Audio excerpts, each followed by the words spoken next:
welcome to our prayer journey, daily devotion with Mike Toth. Today I'm going to look at the book of Proverbs in the first chapter and speak about the difficulty we have with our children today because of the situation in our society in which we have broken families and we have multiple father or stepfather, stepmother, or whatever it may be.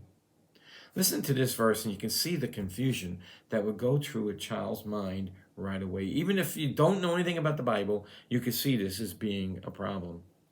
My son, hear the instruction of thy father, and forsake not the law of thy mother.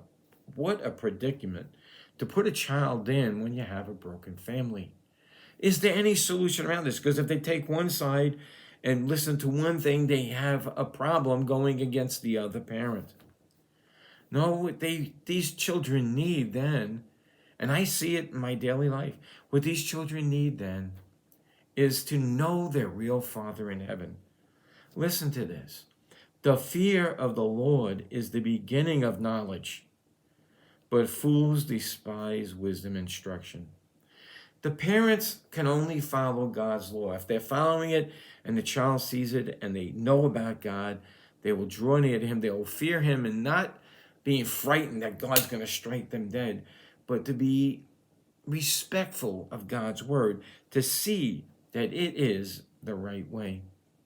Unfortunately, in our society today, and I can understand this a little bit with a mother, but you can have a son that went out and committed murders, multiple ones, and the mother will stay by, even though the evidence points directly to her son, and will not back down from it because she is the natural mother of that child. Now, as a Christian, I've always told my kids, and I told kids in the youth group that I had, if you get arrested or in jail, expect to stay overnight.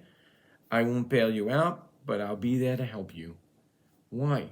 They need to face up to what they are doing. Breaking God's law teaches them a lesson. In verses 10 and 11, it says, My son, if a sinner entice thee, consent thou not. If they say, Come with us, and let us lay wait for blood, let us lurk privately for the innocent without cause. Don't go with them. This is just common sense advice. But when you're with friends, and those are more important than God, you're going to do what your friends tell you to do, and you're going to ruin your life. In Proverbs 1:15, it says, My son, walk not thou in the way with them that refrain their foot from the path. Don't walk with evil people because you're going to be pulled off course.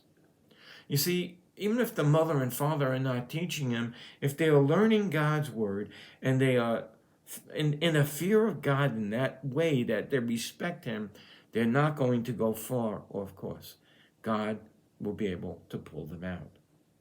In verse 18, and they that lay in wait for their own blood, they lurk privately for their own lives. What God is saying here, I didn't read all of the other verses, is this. You go to set a trap for somebody else, it is going to be sprung on you. So the fear of the Lord is the beginning of understanding. If you're a single parent, if you're a couple taking care of your kids, if you're a broken family, point them to God's word and let that overrule everything else. Read it along with them. Live the life and let them see it. Let them see that the fear of the Lord is the beginning of understanding. Until next time, may Jesus increase as we decrease.